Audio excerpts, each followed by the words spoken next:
Hi everyone, we are on our third day of our Delaware trip and we just entered Cape Henlopen State Park, Delaware's largest state park, and we're currently in the Herring Point section. For centuries, Native people lived off the land's abundant and rich resources. William Penn granted the land in the late 1600s and allowed citizens to harvest many of the same resources. The area's strategic position led to the construction of Fort Miles during World War II, serving as a federal defensive site, training area, and testing location. The area became a military recreation site prior to its conversion to a state park in 1964. Herring Point is a popular surf fishing spot known for year-round catches like striped bass, bluefish, flounder, and drum. The point offers panoramic views of the Atlantic Ocean. It is also a popular surfing spot, and you can access the Gordon's Pond Trail from the Herring Point parking area. Battery Herring is a historic World War II concrete coast defense bunker. It was originally built between 1942 and 1943 to house two 6-inch guns. The Army built it completely buried beneath 10 feet of sand to camouflage it and protect it from enemy fire. Unlike other bunkers, its two 6-inch guns were positioned in emplacements atop the dunes outside the bunker rather than inside. Built to protect vital shipping channels leading into the Delaware Bay and the ports of Philadelphia and Wilmington, it is the most visible bunker at the historical site. The Navy deliberately dug the bunker out of the sand in 1962 to use as a top-secret Cold War surveillance station to track Soviet submarines.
All right, we're back.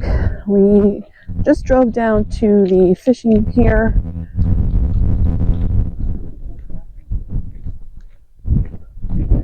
Because I had watched a video, and from the fishing pier you could see both lighthouses. Ooh, I see one already.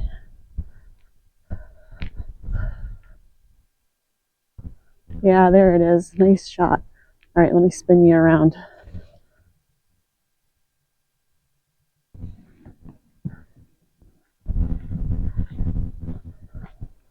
I'll have to pull up my Google Maps so I can tell you which one is which. But you have this one that's a little bit closer. That's red on top, white on the bottom, and then further in the distance I can see a white lighthouse. Wow, the wind is totally calm here on the bay side. So when we were down at Herring Point, that was the Atlantic Ocean, and the waves were pretty intense, but over here on the bay side, it's a lot calmer.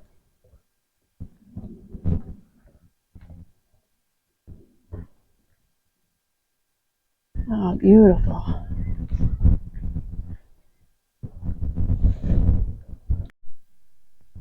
All right, so I just looked on my phone, and the lighthouse that's closer to us is the Delaware Breakwater East End Lighthouse. And the one that's a little bit further out is the Harbor of Refuge Lighthouse.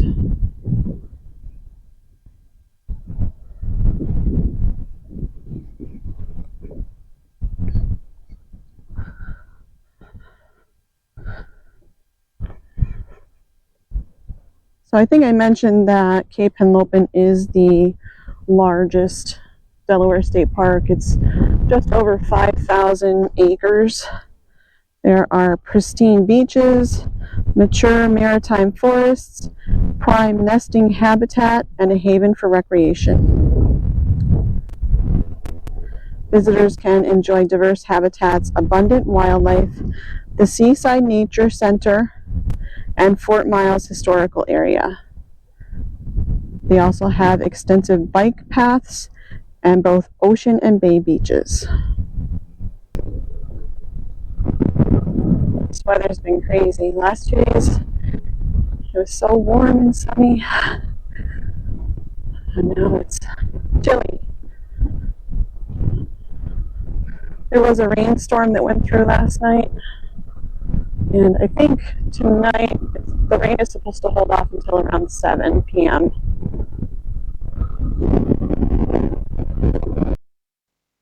The wind just picked up again, so we're going to head back to the car.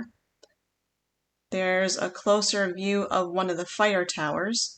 We're going to head to McBride Beach and get on the shuttle so that we can explore the historical area, Fort Miles. Because of the Defense Day event, you cannot park near Fort Miles. You have to park at McBride Beach and take the shuttle over to Fort Miles historical area. We'll see you there.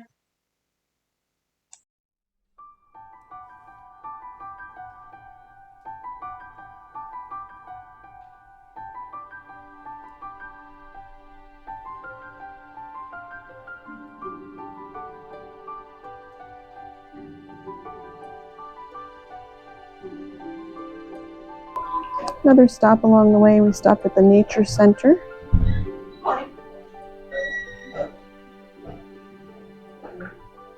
And it looks like there's a little gift shop, so we're going to check that out.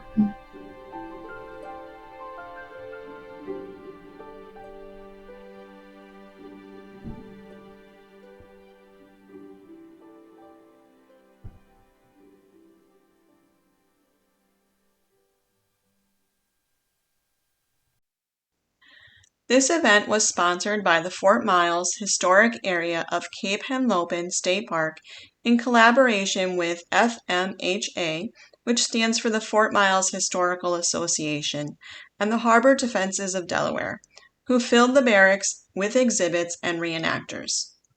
During the event, there were historic vehicles, live music, artillery demonstrations, and aircraft warning demonstration, and a submarine surrender. The event was free with your park entrance fee. The Fort Miles Museum open house was a $6 admission fee. The FMHA and Delaware State Parks have worked as partners to renovate, operate, and expand the museum and surrounding historical area since 2003. FMHA members work diligently to maintain Fort Miles Museum as a world-class cultural and educational destination for school children, history enthusiasts, veterans, and visitors to coastal Delaware.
We're heading into the infirmary.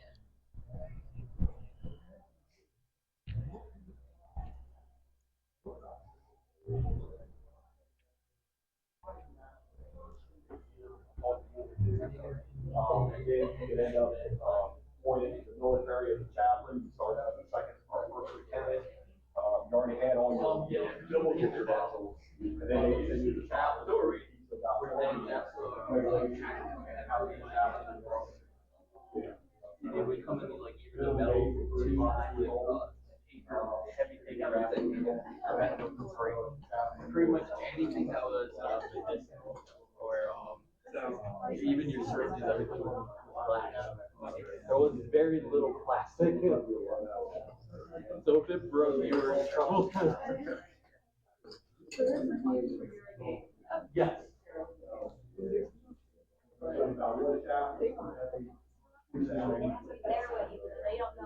Yeah, so that's the one syringe. That's all your syringe is that, and the needles are used to then sterilize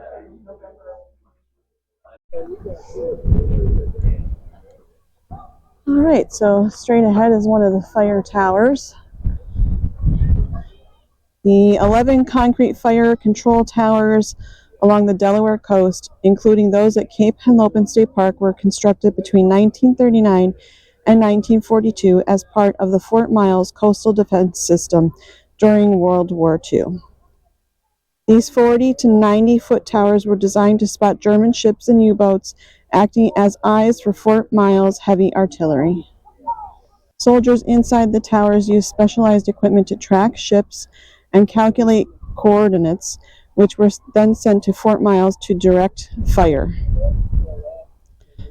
A total of 15 towers were built in the Delaware and New Jersey network to protect the mouth of the Delaware Bay, with 11 located along the Delaware coast.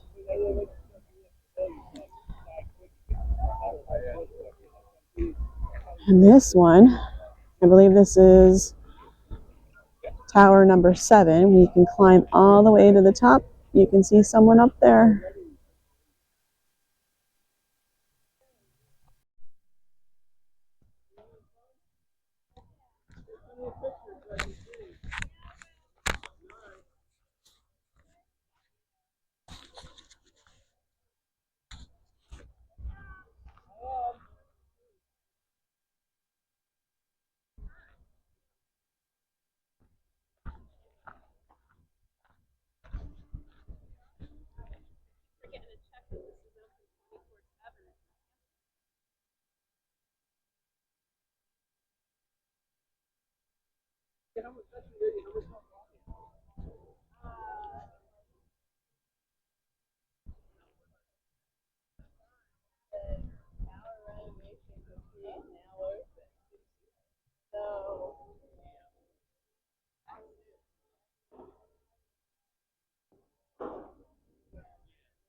You can see all the towers in the distance. There's one. There's the 2 lighthouses that we saw from the fishing pier.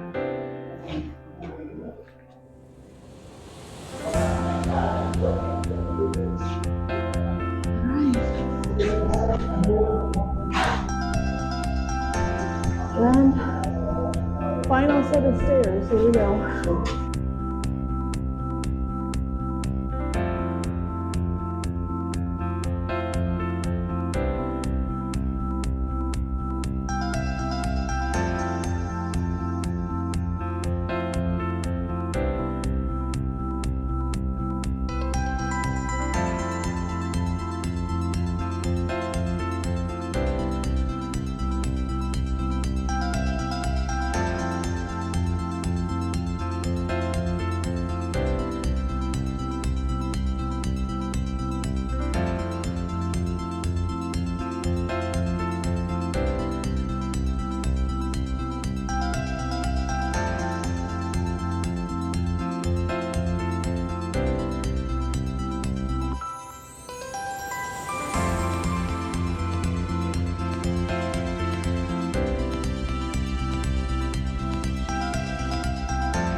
Unbeknownst to us, the last Saturday in April is Defense Day. So that's why all of these reenactors are here. It's great because normally when you come, I guess all of the barracks are empty. Who knows? I don't even know if they're open. So this has been a nice surprise. That's a bomber. You can see the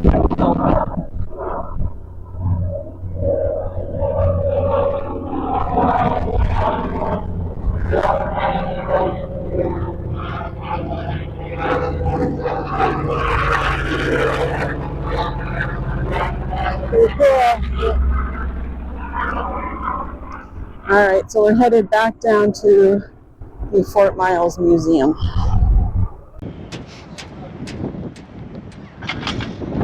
Boy, here we go.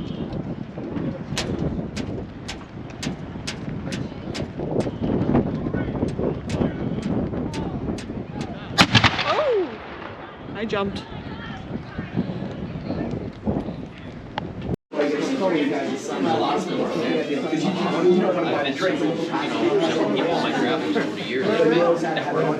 German POWs that came back to America, and they did make And the guys also had different games. Walking up to the Fort Miles Museum.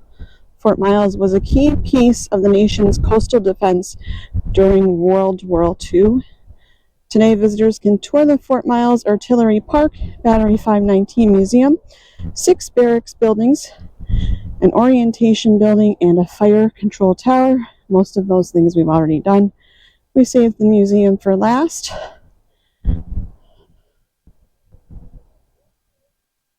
Because today is Delaware Defense Day, they should have some sort of presentation going on in here. I think there's an admission fee of $6. Oh, so did you see this one?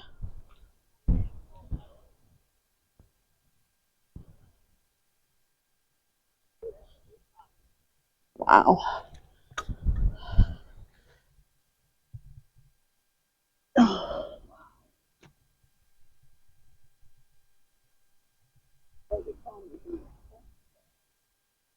I'm going to walk up to that for some perspective. Okay.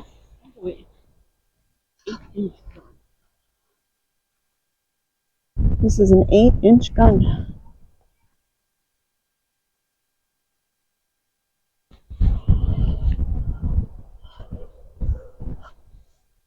miles. Wow. It would shoot 20 miles? Wow.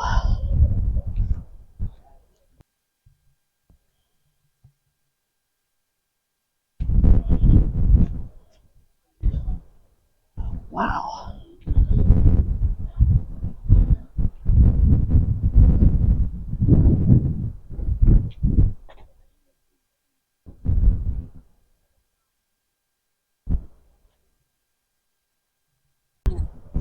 Wow, look at that. That thing is massive. That had to be on a ship.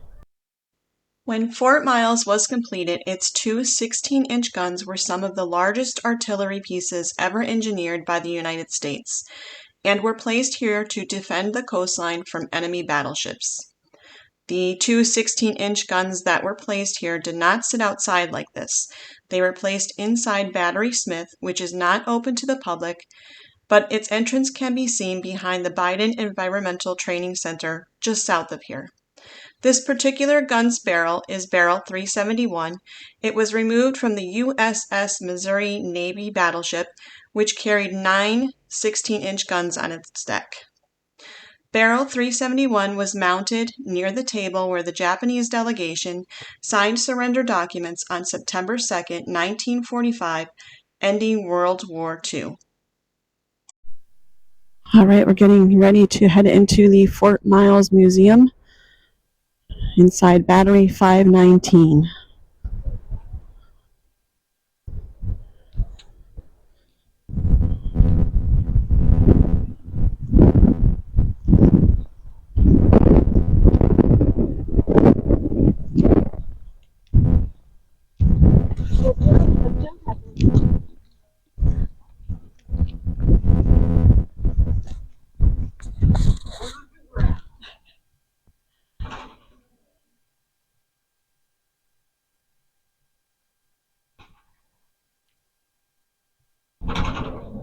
Thank you, Sue. Welcome. Welcome to the museum. Thank you.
So this says that the barracks at Fort Miles are from the 600, 700, and 800 series of military buildings. They were designed to be temporary, and few remain in the country. Ours still stand thanks to the dedicated work of the Fort Miles Historical Association and Delaware State Parks.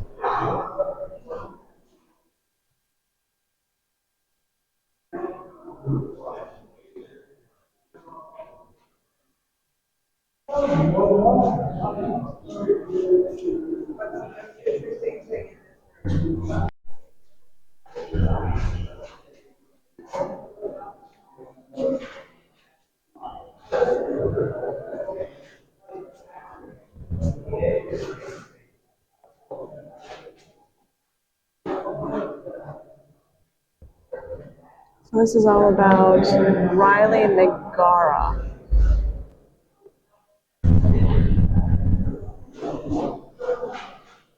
He was the last Coast Guard Artillery Corps commander of Fort Miles.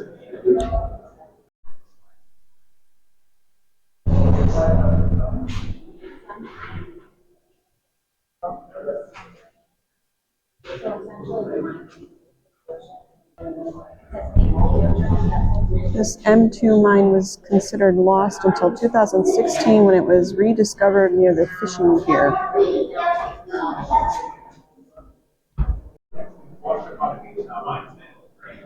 I love trains.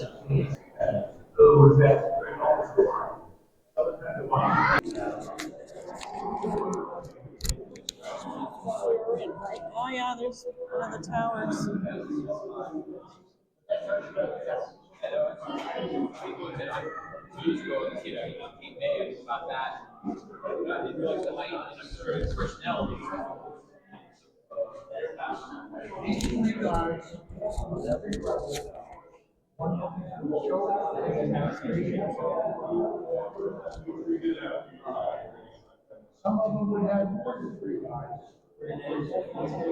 Oh, look at the phones.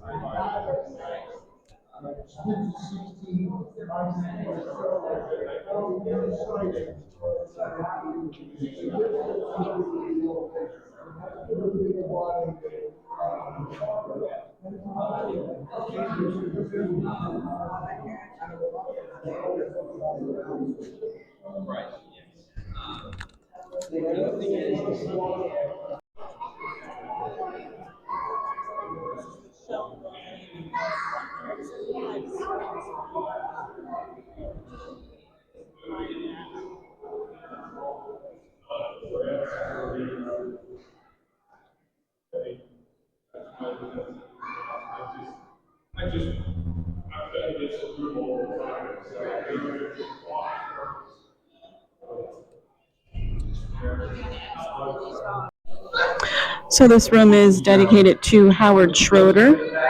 He was born in New York City, attended Syracuse University, and after the start of World War II, he was drafted and stationed at Fort Miles. When he wasn't placing mines in the Delaware Bay, he would spend his time painting.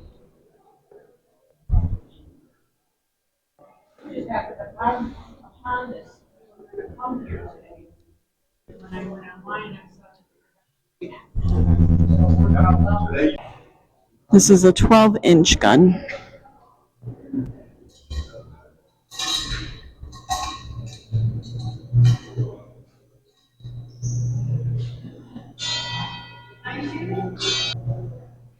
I think we have a volunteer to simulate the firing of the gun.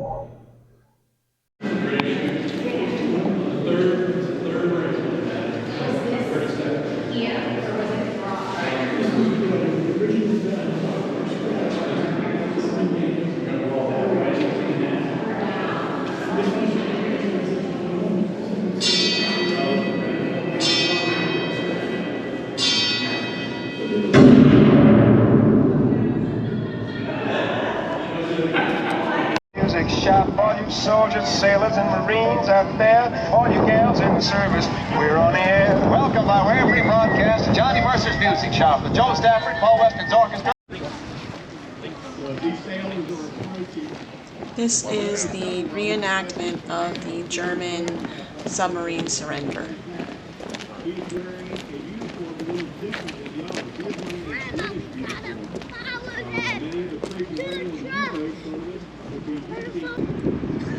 A couple of misconceptions about the U-boat crews.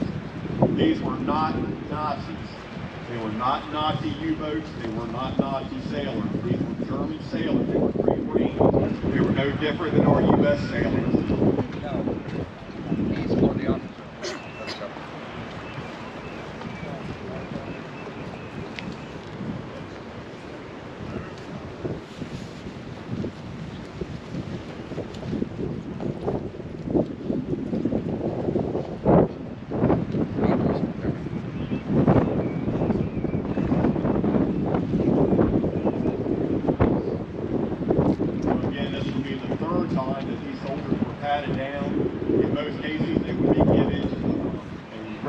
Package, which the Alliance comes in with the Red Cross packages.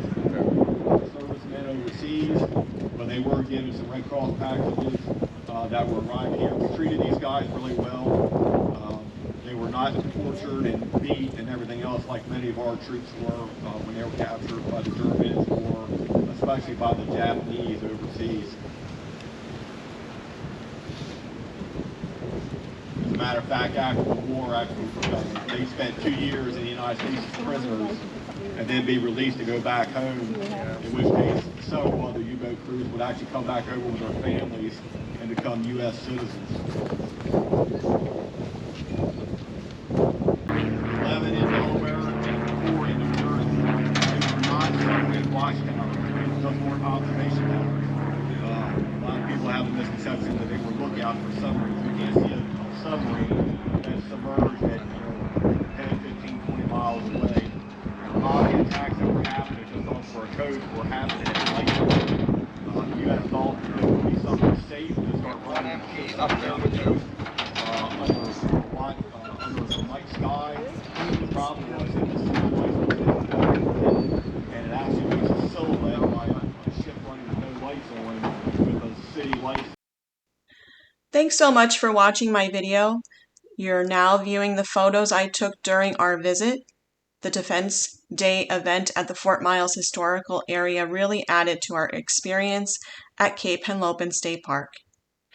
If you're planning a visit to the park and want to experience the history of the park, I suggest a visit on Defense Day.